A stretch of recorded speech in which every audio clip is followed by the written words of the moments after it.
and we have to really escalate the noise we make so that we'll be heard.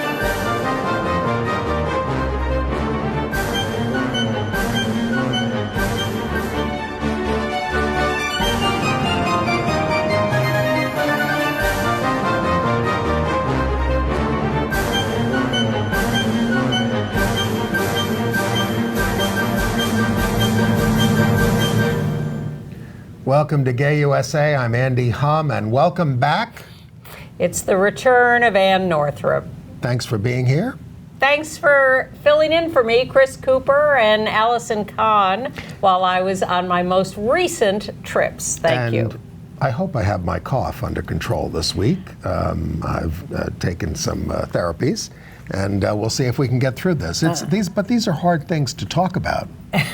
No, they're not. Well, it has been a week of awfulness, as you know, but we actually have some inspiring stories, and more than one, of resistance to report. And we have some lousy news, too. But one good story is that trans student Gavin Grim, you may remember him, won his latest federal discrimination case against his Virginia school. That may not be the end of it. And it was nice to see those two U.S. athletes at the Pan Am Games standing up for social justice at some price. And it's nice to see LGBT people out in the streets protesting against businesses owned by Trump billionaire fundraiser Stephen Ross, like Equinox, SoulCycle, others. We've got a great story about two gay dads who took in 6 siblings to keep them together, and now they're their parents. Well, that's that story. Well, you wait till you see the picture, though. We'll give you a few more details. 2 more trans women of color have been murdered in North and South Carolina. And we dodged some bullets. 2 young males, one in Ohio, one in Nevada, were arrested amidst their plans to shoot up places like gay bars and Planned Parenthood. And a gay couple in Russia has fled the country.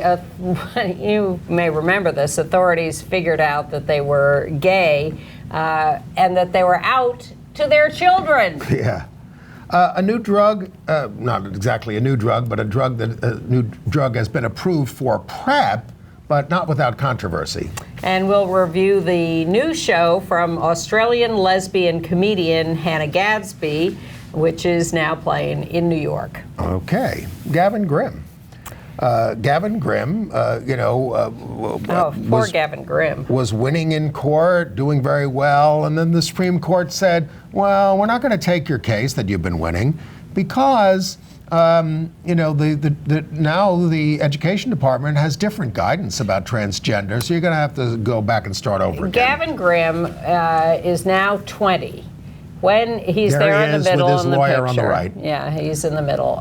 When he was in high school, he transitioned and everything was fine. The school said, fine, use the restroom that corresponds to the gender in which you're living your daily life, the male restroom. That went on for a couple of months, and then the parents freaked out. They heard about it and they freaked out, and they forced the school district to bring, or the school district decided to bring a lawsuit. Gloucester County, Virginia. Yes, and this went back and forth in the courts at various levels.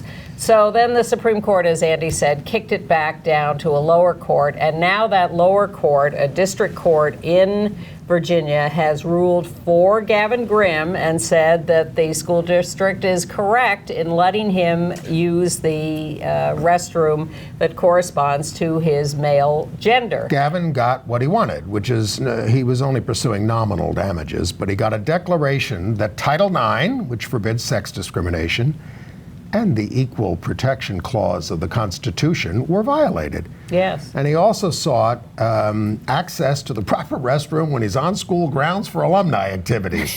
Well, he's a great hero because he did keep pursuing this long after he graduated. Yep. And he didn't have to do that. And he said, I'm working for the people who come after me. Yeah. Now, they may appeal the Gloucester County School Board. Well, we're about to get to that. Thrown my Sorry. track of thinking off.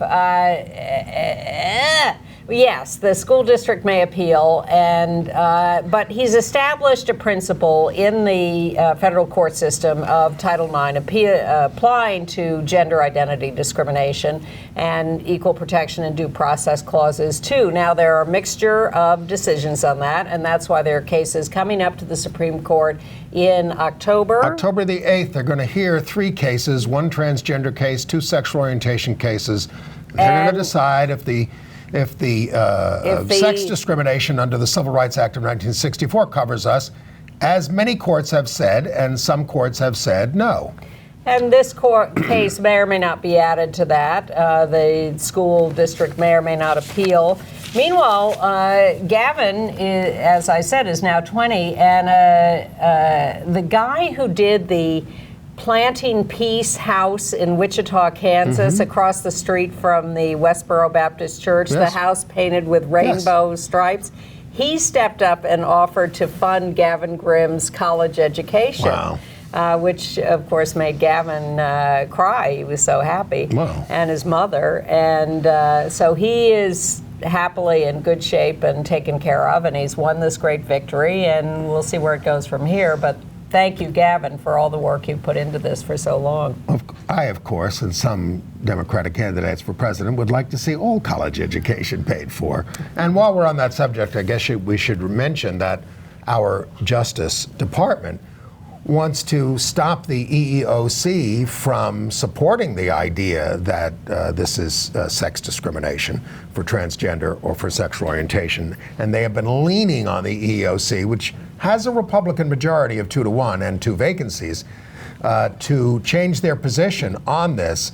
Now, they don't think that's going to happen, but they're still, because even one of the Republicans says, no, I agree, it's sex discrimination.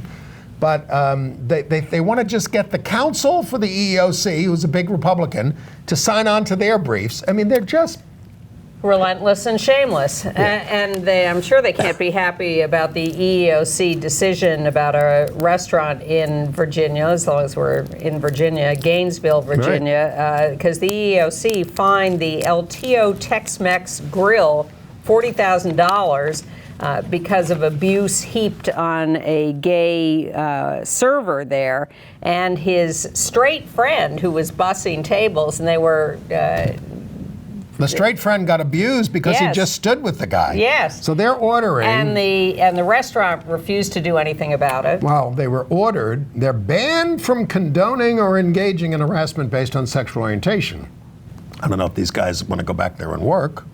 I don't know either, but they did get a settlement. But this was the EEOC. So if the Trump administration has its way, I'm sure that the EEOC will stop doing that kind of stuff. And as soon as they can get those other positions filled on the EEOC board, we're screwed there. And meanwhile, the Department of Education, Office for Civil Rights, it turns out they've discovered some letters on this, really rushed into the Connecticut case of the trans students and the track team. Yes. Some girls are tired of losing to trans girls. Yes. And so they filed a complaint, and the the Department of Education Office for Civil Rights, which does not leap in, has destroyed any guidelines to protect trans kids in schools generally, is now leaping in at the first opportunity to go against them in this case. This is a case being brought by Alliance Defending Freedom. Yep. Not only is the Trump administration aligned with Alliance Defending Freedom, but some of your federal judges are from there now. Many. All right, but I did want to talk about all these resistance, these inspiring stories everywhere. Sure. You know, on a very visual basis, looking at those athletes this week at the Pan Am Games. The hammer thrower, gold medalist Gwen Berry, raised a fist, and the fencer, Imboden, took a knee when they received their gold medals. Both are facing sanctions.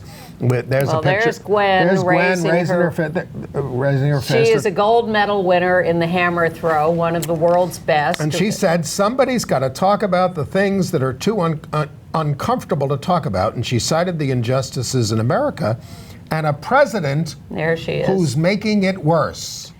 And then the fencer, Race Imboden, took a knee during the medal ceremony on the gold medal platform. He cleared it with his teammates, said, "You're going to be okay with this? Yep. I'm going to do it. Yep. You're okay?" And they Yep. said yes. But he cleared it with his teammates, but the U.S. athletic organizations that sanction these events is out to get both of them and says this is violating their commitments to being apolitical at games like this. It's so, and they say, isn't it America? Don't we have free speech? Wait a minute, who's There's that? Race. He's also a model, and there he is modeling. He is modeled for Marc Jacobs. Put your clothes on there, J. Crew Race. and Rag and Bone, and there's a picture of him close up in his face. He said his pride in winning for Team USA was cut short by the multiple shortcomings of the country I hold so dear to my heart.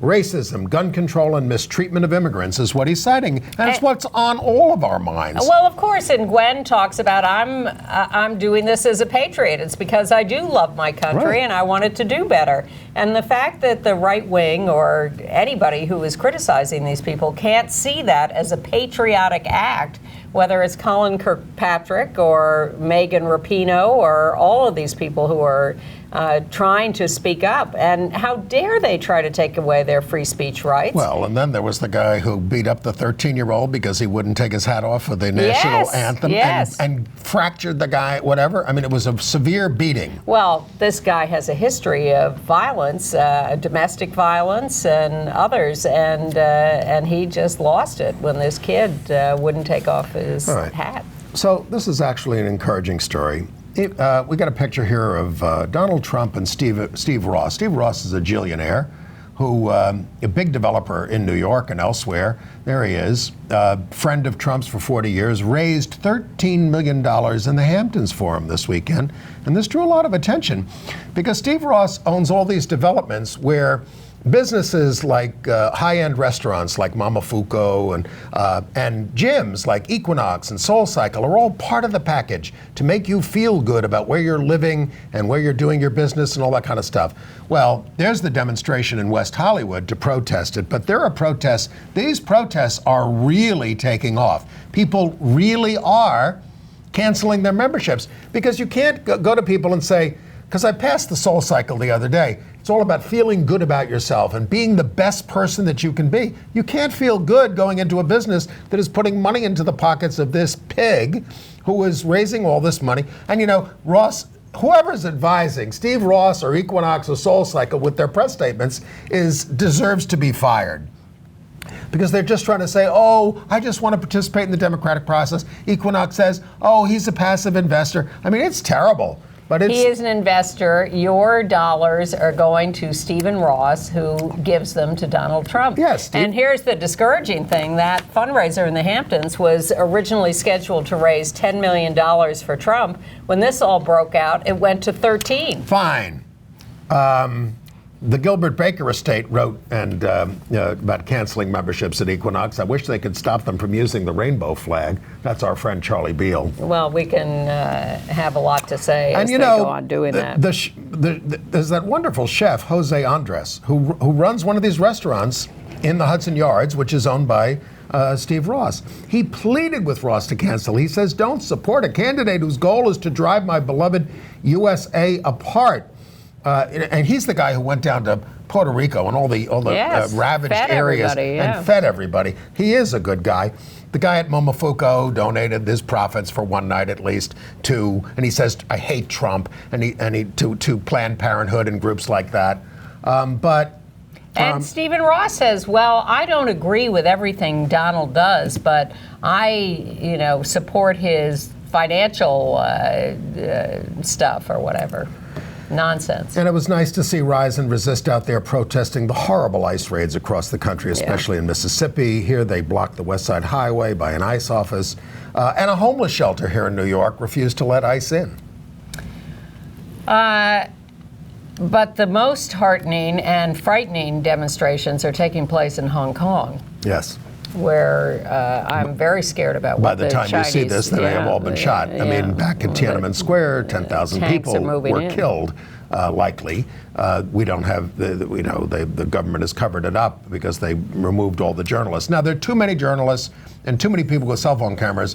I mean, it will all be seen by us. Yes. Whatever they decide to do. We knew they were moving in the tanks in just as we were taping today. Yeah, but what are they going to do? A few sanctions against China around the world? Well, what are we going to do? I just think the people who made Hong Kong great are going to want to leave. They're not going to want, we're going to work in a place like that. The Chinese government doesn't care about that. Well, they're going to care if they kill the goose that laid the golden egg. It's one of the big money makers for China. Yes, but they've got plenty going on, I think. And I'm heartened by the demonstrations in Moscow. But again, those may be short-lived. Those are quite big. Yeah. Quite big. And we're not talking about gay demonstrations. We're talking about general demonstrations of people who are fed up with these regimes. And where are we out in the streets? Exactly. And I'm heartened by Argentina throwing out the right wing and reinstalling a leftist government there. Yeah. Okay. And, Chelsea Manning, we've reported on it repeatedly, but is still resisting, still refusing to testify in the WikiLeaks case. And it was only supposed to be able to last about 18 months or so, whatever. But the judge said... Well, it's a new grand jury. They can keep doing this. The judge is fining Chelsea $500,000, essentially based on day-to-day, you're not talking. $1,000 a day. This, by the way, was the judge who was the first judge to uphold the Trump Muslim ban. She did not get a good judge. And Chelsea is in federal custody in a county jail in Virginia, in Alexandria, Virginia. This is not a federal prison. This is a county jail where they are sticking her under federal supervision. Awful. Very strange. But I consider that inspiring, what Chelsea is doing. Absolutely. I couldn't do it.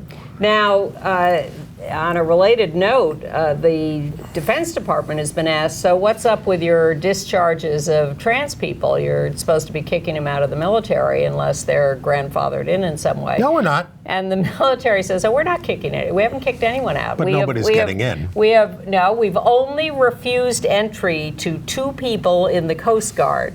Now, no one believes any of this. No, that's a lie. We know that's reporting. A lie because people have signed up to serve, and they keep getting delayed in their applications. Well, We've been that reporting may be on the that. answer, that they're being delayed, and that's how the federal government is getting out of saying that they're actually rejecting people. But they're depressed out there. I am, and I want to keep giving them good stories. And my favorite is the gay dads this week who adopted 6 siblings from foster care. Look at those smiles. These kids are ages 7 to 14, Stephen Rob Anderson McLean of Pittsburgh. These kids were in foster care for 5 years, and now they have what they call a forever home. The kids are Carlos, Guadalupe, Maria, Selena, Nasa, and Max. So good on them. They're very excited to have a family. They are. And they one of the dads said, I was a little nervous about the teenager who's going to feel about having gay dads and things. Hey, he's fine, and good. Yeah. All right. And I want to note the passing of the writer, professor, and activist Ann Snitow. She has died at the age of 76, I believe. Now, not a lesbian, but a really ardent feminist. And I want to read something that she wrote that was from her obituary. She said, feminism offers a life of significance, as does work on any social movement. It gives individuals a feeling of being in history, of being actors and no longer sequestered or left outside, and of being capable of changing their situation. To believe this and to act on it, even with skepticism, is to have an extremely exciting and kinetic relationship, not only to ourselves, but to the world. And now her best-known book is The Feminism of Uncertainty. Well, that attitude about life is exactly what I felt coming to be part of the community and the movement and part of ACT UP, that it was being on the front lines, it was being involved in important social change. I thought of you when I read that quote. Well, that is exactly what it's what I have found in doing this work, right. And it's why I urge others to do the work, because it makes you so happy. Right. And you meet great people. You do. Yeah. And speaking of great people, go ahead. Jeffrey Epstein. Oh my God. Well, He and Trump. It's all unfathomable. It's worth areas with Melania, and is that Ghislaine Maxwell? Ghislaine Maxwell, whose father committed suicide, the former Daily News. Maybe. Off the boat? Yeah. Well, there are questions. I was at a human rights forum with him at the Daily News once years ago as an activist. I mean, it's ridiculous. But this woman was his pimp, but Epstein's. Epstein's pimp, yeah. Anyway, Trump, the president of the United States, talking about a former president of the United States having accomplished this hit. There's no reason to believe it wasn't Trump who accomplished the hit, if that's what was going on. Absolutely. Who knows? They're all scum, every last one of them. Right. And the Attorney General, who's acting all concerned about justice now, while he fights justice for the rest of us. Well, as someone called it, Bar Epstein syndrome. Michael Musto. Unless he barred it. But Michael usually will give credit if somebody else has thought of it. It was good. And the mooch is finally broken with. And he was spotted at Rao's, a restaurant, very exclusive Italian place uptown, with Nikki Haley before he made his pronouncements against Trump. This is all too upsetting. Okay, that's... well, then we have all the shooters and the mass murders and the involvement of us tangentially or centrally in some of them. Most importantly, to begin with, in Dayton, Ohio, the guy who in 30 seconds, by setting off his assault rifle, killed 9 and wounded another, 20? 20? Something about that. Yeah. And one of the people he killed has been identified all over the media as his sister. But in fact... They were saying it this morning. Yes, I've heard it repeatedly again, even though the news has come out that in fact this was his trans brother. Jordan Coffer. Who was not entirely out about being trans, but you have to believe his brother knew about it. And they're not saying anything about whether the trans status of the brother had anything to do with this. The whole thing is insane. shooting. They're even saying it's possible that he didn't know that his brother was there, although they're saying highly sister. Unlikely. Republican senators have refused to come back to Washington to do anything about this. I mean, there seems to be something in the air about background checks at this point.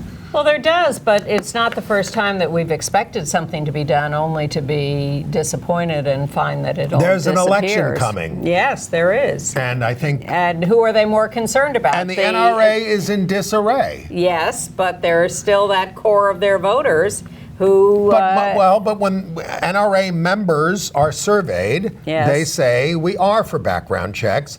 And yet they elect these people over and over and over again. Yes. So who knows? But there are a couple of other things in Nevada, in Las Vegas. Connor Climo was arrested. He had plans to target an LGBT bar. And Jews. And black people, I think. Yep. He wanted to mobilize. He wanted to mobilize an 8-member sniper platoon to shoot Jews. He had bomb components in his bedroom. He could face 10 years. In 2016, he was on a local TV report saying he was doing community patrol with an automatic rifle. Mm-hmm. I mean, look, I'm impressed. And a large knife. I'm impressed that they stopped him, and they also stopped the kid in Boardman, Ohio, outside Youngstown, Justin Alson, 18. They've arrested him. He had planned an attack on a gay bar and on a Planned Parenthood It was just a joke, he said. Just a joke. He had, wait a minute, he had 10,000 rounds of ammunition in the house. I mean, 18. There aren't that many rabbits in the whole area. As they say, these weapons and ammunition were all acquired legally. He is charged with aggravated menacing, and he admitted to making the threats, but he said it was a joke. Yeah. You don't put together an arsenal like that as a joke. Well, back to Trump again. We learned that it's not a big surprise, but the Justice Department suppressed the report from last year on white supremacist domestic terrorism from the Congress and the public, which revealed that 25 of 46 individuals involved in 32 domestic terrorism incidents were white supremacists. As Alexandria Ocasio-Cortez said, this is a white supremacist administration. Which has said over and over and over again in the person of our president that white supremacy is not a problem. And to tick down some other highlights of the week, they're trying to weaken restrictions on coal. They're trying to gut the Endangered Species Act of 1973 under Richard Nixon. Who created the Environmental Protection Agency. Right. And, in those days, Republicans still felt they had to appeal to the middle. William Ruckelshaus. Eugene Scalia, the son of the late Justice, they're pushing him for Secretary of Labor. He's an ardent opponent of labor. This was supposed to be a good news show. Well, we were going to give them hope with all the fighting back, the resistance. Republicans are whining about being exposed as donors to Trump. And yes. This was Joaquin Castro just listed the people in the San Antonio area, and he's being accused of harassment. It's not harassment. It's public record. It is, yes, they're saying, what are they calling this? Domestic terrorism. Yeah.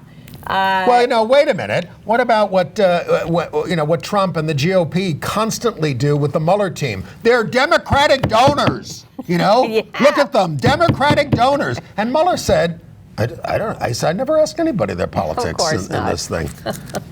But if we find out about you, we're going to protest you. Yeah. If you're giving money to this monster. Yeah.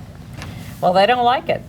They do not like having their ox gored. All right. All right. Let's see, where else? A little good news against white supremacy. Modesto, California has rejected a proposal to hold a straight pride rally on August 24th, which turned out to be a white supremacist rally. The organizer said that we are a peaceful racist group. Don't they have a right to march? A peaceful racist I heard group. what he said. He made a mistake. I know. Well, maybe he didn't. Well, it was like a Biden misspeaking. Oh my God. I know. They've been refused use of the park for this straight pride rally, but they may On what get basis? Inappropriate, violent producing, Maybe. Who knows? But they may still get a downtown plaza. Right. Stay tuned. More good news from New York City. Congratulations, Corey Johnson. He's got a boyfriend, and it's all over the news. Do you think that was a boyfriend or a date? Well, a date, yes, but I mean, he said he really wants to get to know him. I think it's a little early to call it a boyfriend. I think our Corey, because he does co-host the show from time to time, he's running for mayor, and he's showing that he has a full, well-rounded life. I'm fine with him posting the picture and telling us about his private life. I just think it's a little early to call it a boyfriend. All right. Call him a boyfriend, not it. On the other hand... well, I was also going to congratulate Steve Bonifacio in New York City, a trans man who has gotten a settlement of money and promised policy changes because he was discriminated against at homeless shelters as a trans man. He got housed. He went to a shelter, and he was put into housing. And he was then rejected from the housing when they figured out he was a trans man. And he was moved 7 times to different housing situations, each time rejected because of his trans status. And he finally sued the city and has been given some money. And the city has promised to make all sorts of changes with the homeless shelter system. I will not hold my breath waiting for that. So it remains enormously perilous to be trans in America, especially if you're African American. And we have 2 more deaths, 2 more murders to report. Trans woman Pebble LaDime Doe, 24, murdered in her hometown of Allendale, South Carolina. Less than 100 miles from where trans woman Denali Buckley was killed in late July, Dime was shot to death. That's the 14th murder this year. 5 black trans women from South Carolina have been killed since April of 2018. Now, the killer in this case has turned himself in, 34-year-old Dominic Archfield. Well, he's the one. No, he turned himself in for the killing of Denali Barry Stuckey. I'm linking that. Has not admitted to any motive, but used to be a neighbor of Stuckey, so presumably knew who she was. Right. And then in North Carolina, and we have a picture of her, Kiaria Quick, 25 years old, of Carthage, North Carolina, the 15th black trans woman to be murdered in the United States, shot to death. There have been 2 in North Carolina just in the past 2 months. We don't have a lot of details about these cases, not getting a lot of coverage in the mainstream media. But we want to show their pictures, say their names, remember them, and call for a different world where they don't get shot. Because obviously what endangers these women beyond transphobia and racism is lack of jobs, lack of health care, lack of proper housing. These are the things that we have to provide for people. But even when they have all of that, because some of these women are established in their communities, they have friends and family who support them, and they still end up being victims of a racist, transphobic society. Leyline Polanco, who died in Rikers Island jail in New York City, first under unknown conditions, then they finally said it was because of an epileptic seizure, which the jail knew she was liable to. They had her medication list, they knew about her epilepsy, and yet they put her in solitary, and she ended up having an epileptic seizure. And like Jeffrey Epstein, was not checked on often enough and was found dead, and her family is now suing the city for that death. Terrible story out of the University of USC, USC in California. The doctor at the Student Health Center, Dennis Kelly, is accused of sexually abusing 50 patients who were gay or bisexual. He would fondle their genitals, he'd make them kneel naked for a rectal exam, and with one of them he whispers in his ear, "How often do you let your partner come in you?" This kind of stuff. He denies all this. The complaints were made 4 years before he resigned in 2018, but when he resigned from USC, he went over and worked at Caltech. So 50 are now suing. The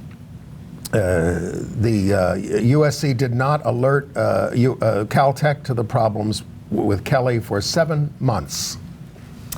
USC hired a lobbyist to fight the bill to extend the statute of limitations on these kind of cases. That, by the way, has gone into effect in New York this week. The extension of the statute of limitations. So now the stories are coming out about someone who was abused by a priest 50 years ago who is now suing. Yes. And these guys want to get their stories out. I mean, they just want it to be known. And they want some closure, and they want some validation, and they want some societal understanding that they were abused and attacked, and they want to be able to be validated in that. Yes. And in D.C., a trans woman was attacked and trans-bashed and robbed by a group of seven men who followed her down the street as she was leaving work. She tried to go into a gas station convenience store to get help, begged the clerk to let her into his walled-off area. He ignored her, and the group of 7 then set upon her and beat her up. Awful. Yes. And then there's the mayor of Barnegat Township, New Jersey, Mayor Alfonso Suru. He's a former assistant principal, but he condemned a state law that requires LGBT inclusive education in the public schools. He called our movement an affront to God Almighty, Almighty God. And then he said, but there's no hate or bigotry intended here. Garden State Equality says it's actually great working with the local school district. This guy is an outlier. More on that when we get to Poland in international news. The governor of Illinois, meanwhile, signed a bill to require teaching LGBTQ history in public schools. The Barnegat mayor was objecting to the New Jersey state law that mandates that, and now Illinois has a similar mandate. California was the first place that did it a few years ago. It's really crucial. And the Illinois law also requires that all textbooks that the state buys be inclusive and have the history in And them. that's what I meant about right-wing censorship. We have been prevented from doing this all these years because of right-wing censorship. They don't want it mentioned. Well, the whole textbook industry, there was a great article in the New Yorker, God knows how many decades ago when I read this, about how Texas controlled the writing of textbooks in this country because they were the biggest market. And they had standardized textbooks across the state. And they became standardized across the country because they were the biggest market for buying textbooks. So whatever Texas wanted became the standard in all textbooks. Has that changed with the internet? I don't know, but they were quite conservative. Yes. So. Speaking of education, we told you about this Roncalli High School where 2 lesbians who were beloved guidance counselors were lost to homophobia. The students returned to school Wednesday. They're back to school already? Yes. Holding up signs of support for the LGBT community. They wanted to make sure the gay students knew that they were supported there, even if the administration is so awful, and of course the archdiocese. One of the students who spoke out last year, he graduated, but he was told, he came out, and he was told he wouldn't graduate if he kept it up. And so now he's speaking out. His name is Dominic Conover, and he says, "You will never silence me again."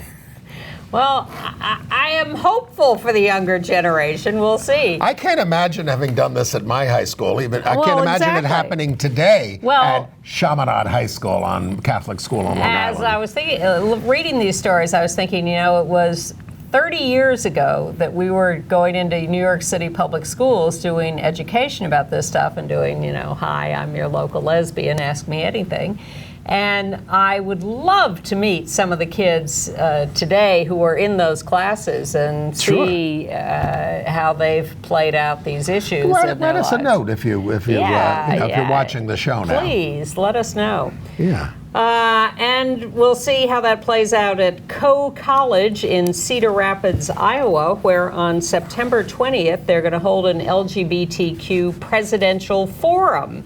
And already committed to show up at this debate, or I don't know if it's a debate or they're just going to talk to him one-on-one, Joe Biden, Julian Castro, Joe Sestak, the former admiral, and Marianne Williamson. Well, I didn't read the article. Presumably others will I didn't read the article about in. the gay split on Marianne. I know that there are a lot of AIDS activists are pissed at her. Well, because she used to talk about holistic treatments and all that kind of stuff. Now, folks, if you live in Central South North Carolina, you got a special election on September 10th. The pro-LGBT Democrat is Dan Mcready. He almost won the last time. The election was shrouded in scandal, so they're doing it again. And the new candidate is Dan Bishop for the Republicans, the architect of HB 2, the anti-trans law.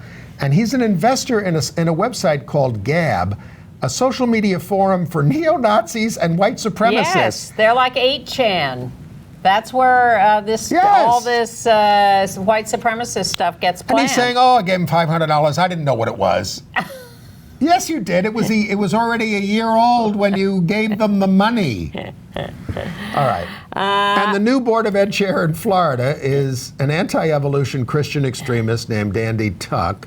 He was originally appointed by Governor Rick Scott. Now he chairs the Board of Education for the entire state, and he doesn't want evolution taught in the public schools. All right. Well, I'm ending this section on a good note, which is it is still 2019. It is still the 50th anniversary of Stonewall, and the Dominican Day Parade in New York City for the first time celebrated the LGBTQ community, had some grand marshals who were LGBT and Q, and lauded us for Stonewall. I have 3 other brief good notes. Okay. Alabama, 600 United Methodists apologized for the yes. church's failure to support marriage equality. Yep. In Utah, they fired the soccer coach of the team called Real Salt Lake because he kept using abusive homophobic language at the referees, and they won all their games when he was under suspension.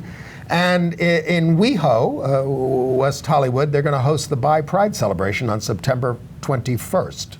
Okay. All right. Now we can move on to international Please. news. And since you talked about the mayor of Barnegat, I will talk about Warsaw, Poland. Wait, is it Warsaw I want to talk about? Hundreds demonstrated against the Archbishop? Yeah, but yes. The protesters want the Archbishop to resign, the Catholic Archbishop, because he condemned the rainbow plague that is sweeping across Poland. He called us, can you imagine this? He called us a neo-Marxist movement that wants to seize our souls, hearts, and spirits. Just like the mayor of Barnegat, New Jersey. Yeah, and so they want him out. Yeah. I'm not going to try to pronounce his name. Oh, by the way, in northern Poland, there hasn't been a single candidate for seminary all year. In El Salvador, they're filing more same-sex marriage cases with the Supreme Court of Justice. There is in El Salvador a growing pressure to legalize same-sex marriage there, as the Inter-American Court of Human Rights mandated a year or 2 ago. In Tunisia, we've mentioned this guy before, but he's actually declared now. He's the Liberal Party leader, Mounir Batour. We got a picture of him. He's an out gay lawyer, and he is standing for president, the first in the Arab world. Now, he was jailed for 3 months in 2013 for sodomy with a 17-year-old, a charge he denies. And he's campaigning for the decriminalization of sodomy. And the law is enforced there.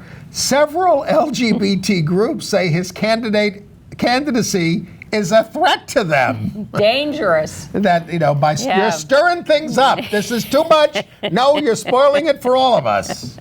We're going to get, well, of course, every time we do make advances, there often is violence. Well, new report out of Central Latin America and the Caribbean, 1,300 plus LGBT people murdered in the last 5 years, mostly young gay men and trans women. And a lot of this they're attributing to the rise of evangelical Christianity in the area.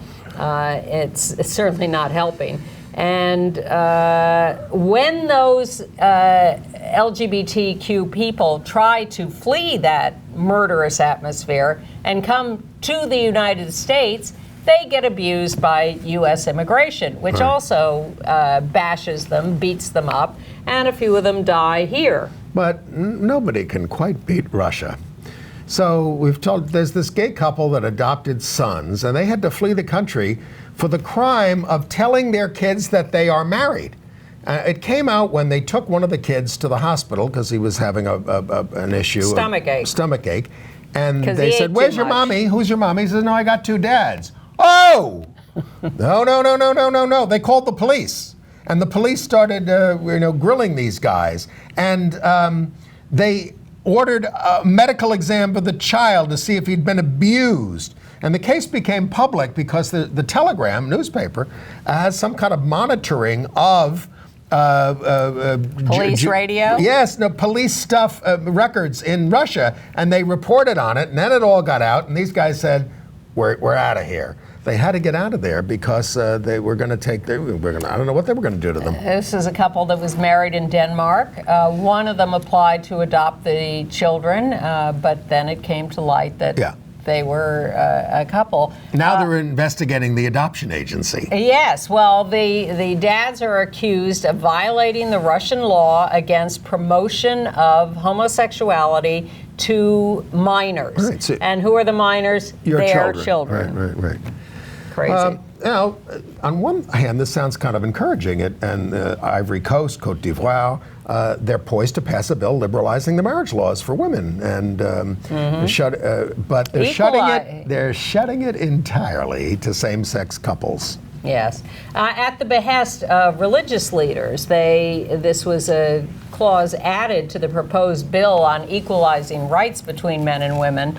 They added the no same-sex marriage clause, which was not in the original bill because religious leaders demanded it.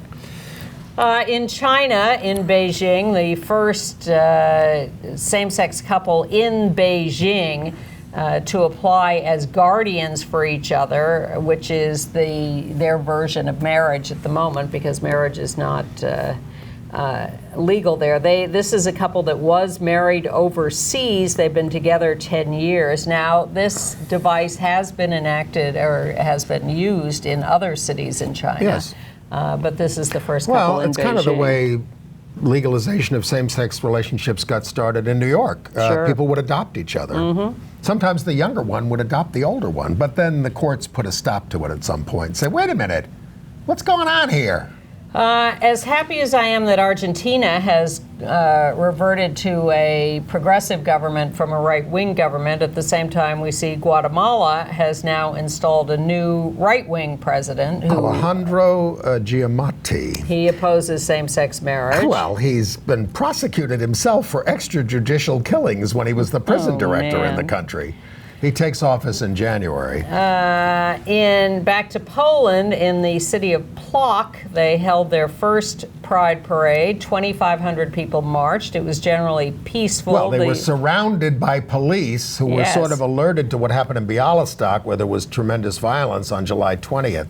So they managed to protect these guys. Well, there seemed to be fewer protesters. There wasn't a huge crowd coming after them, but they did have extensive police protection. Saudi Arabia has declared all atheists are terrorists. It's a new way to crack down on dissidents in general, and I won't be visiting Another reason soon. not to go to Saudi Arabia. All right, here's a very cute story from Berlin. Oh, yes. The gay penguins have been given an egg to hatch. They gave them the egg because they noticed that this gay couple of penguins had been trying to hatch fish and rocks. Yeah, rocks. So they gave them an egg. They had, I guess, they had parental instincts. Now, they're exemplary parents. They are taking turns keeping the egg warm. No. They're acting perfectly as parents, but there is a little fly in the ointment. They're not sure this egg is fertilized. And it takes 55 days to hatch. So, well, if they weren't frustrated with the stone. Yes. But the thing maybe they can survive an unfertilized If I remember egg. from my penguin movies, documentaries, obviously the female lays the egg, but doesn't the male, one of the ones who puts it underneath and keeps it warm in the Arctic? Yes, I believe so. I think they both do it. The male and the female. Right. So now it's the male and the male. But what you're saying is that males are programmed to take care of eggs. Well, this, to the extent that this is a natural behavior. Yes. It's instinctual. And interesting news from France, where Marcel Proust's gay short stories. Now we've known that Marcel Proust was gay, and some of his work was sort of fairly gay, but he evidently wrote some very explicitly gay short stories that were not published in his lifetime, but will be published this fall in French to begin with. He died in 1922 at the age of 51, but get ready. In his cork-lined room. Exactly. I don't know if he died in the room. In Lebanon, the rock group we told you, Mashru Leila, was cut from a music festival on a seaside town because their lead singer is gay, and even though they'd played it before. So hundreds gathered in Beirut for a protest concert. And Mashru Ali did not attend, but sent a statement. And this is people saying, don't start this in Lebanon, for God's sakes. Cameroon, I don't have a lot of details about this, but the LGBT activist Mark Lamba has died unexpectedly. Yeah, he sounded like a great hero. Yes. Who really fought hard for that will be that. All right. Okay, AIDS news.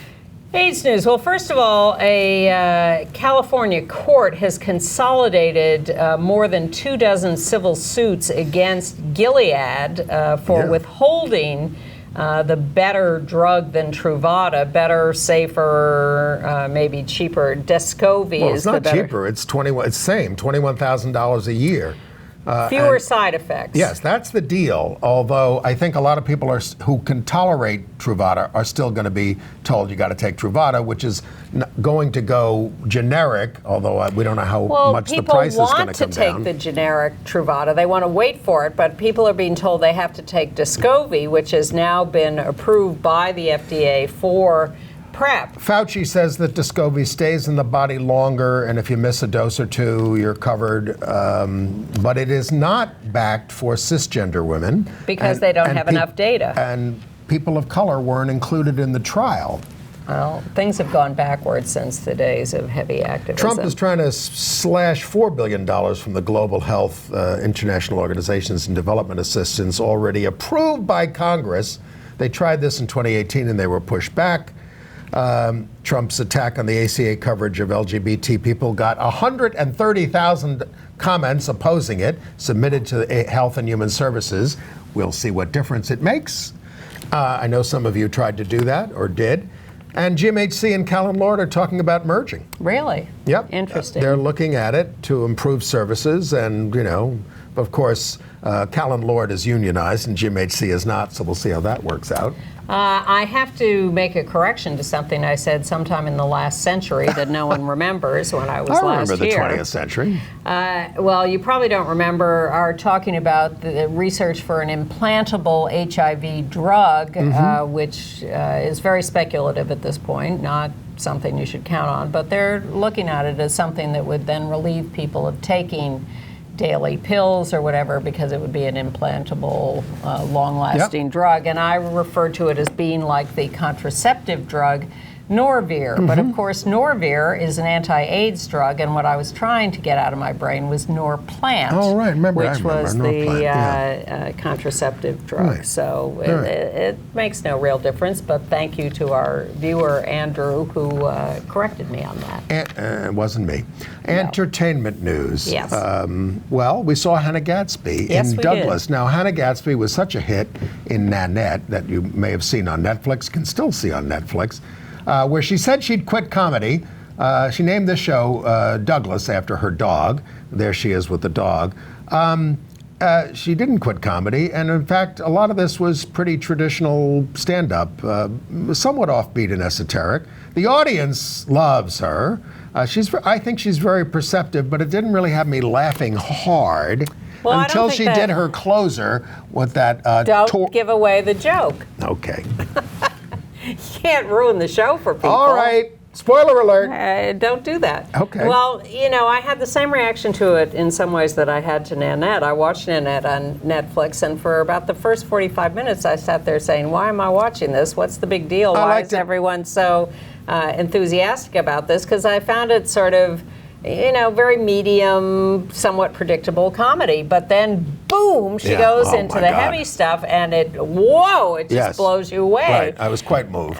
Very moved, and so I was looking forward to seeing Douglas, and I would say it's a similar experience, but not quite as powerful. Yeah. But again, I sat through the first hour of it thinking, oh man, this is really, as you said, sophomore slump. The guys were... the guys behind us were laughing their asses Well, off. it's that phenomenon of the audience thinking they should laugh and therefore overreacting to things. I see that all the time in the theater, and the one that I really remember was... the Edward Albee play, Sylvia, the goat. Oh, yeah. Where the audience was just going crazy over stuff that was not Well, they were uncomfortable funny. with the guy screwing a goat. I'm sorry I gave it away. That's a long time ago. Somebody said... But I just want to say that Douglas did finally grab me in the last 20 minutes. And we're not going to say why. No, we're not. But there's a lot of art history, which is interesting. Well, that's all I was going to say. Oh, okay.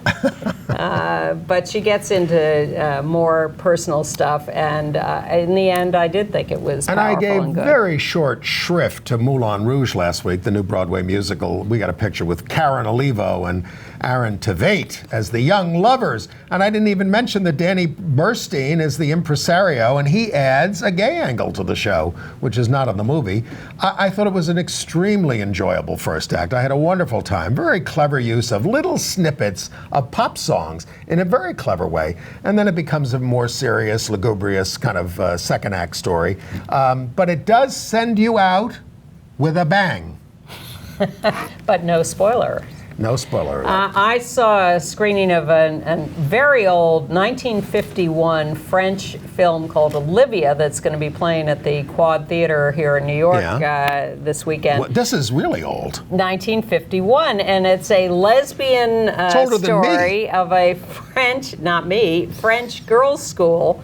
And the headmistress and her affair with her sort of companion, but her coming on to students, and it's very emotional. It's very lesbian, but it's not quite sexy enough.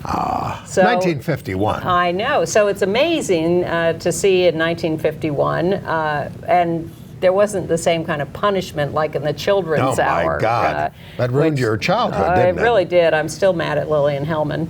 But, you know. Be careful what you say about Lillian Hellman. She's very litigious.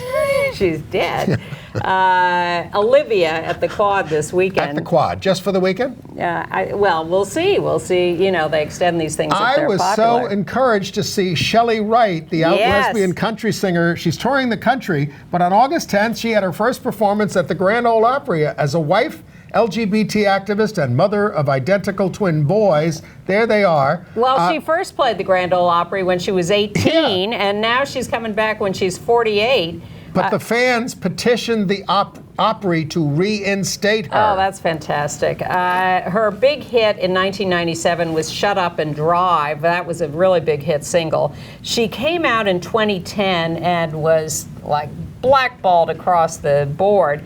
But she did a documentary called Wish Me Away in 2011 that I still remember as one of the most revealing, brave documentaries I ever saw. If you get a chance to watch Wish Me Away with Shelley Wright, that is very, very compelling. Very compelling. And I also want to alert you to the East Village Queer Film Festival coming up in New York next week, the 19th through the 24th. You can get information about the screenings at wildproject.org. That's where the festival is taking place, a place called Wild Project, presumably in the East Village. The Wild Project, yes. I get all their press releases. Yeah. And mark your calendars. There's a new musical coming to Broadway in March, a sold-out hit from the La Jolla Playhouse, a musical of the life of Princess Diana, called Diana.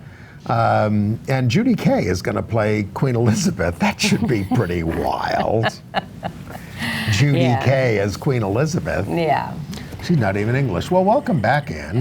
Thank you. I really want to thank Chris Cooper and Allison Kahn, who sat in for me, and particularly Allison, who did it for the first time and did a great job with her journalistic background. But it takes and my coughing. Yes, you're coughing. I was pretty much better today. It takes guts to sit here for the first time and talk to all of you, and she was great, and Chris is always great. And I will be here next week. See you next week. Bye.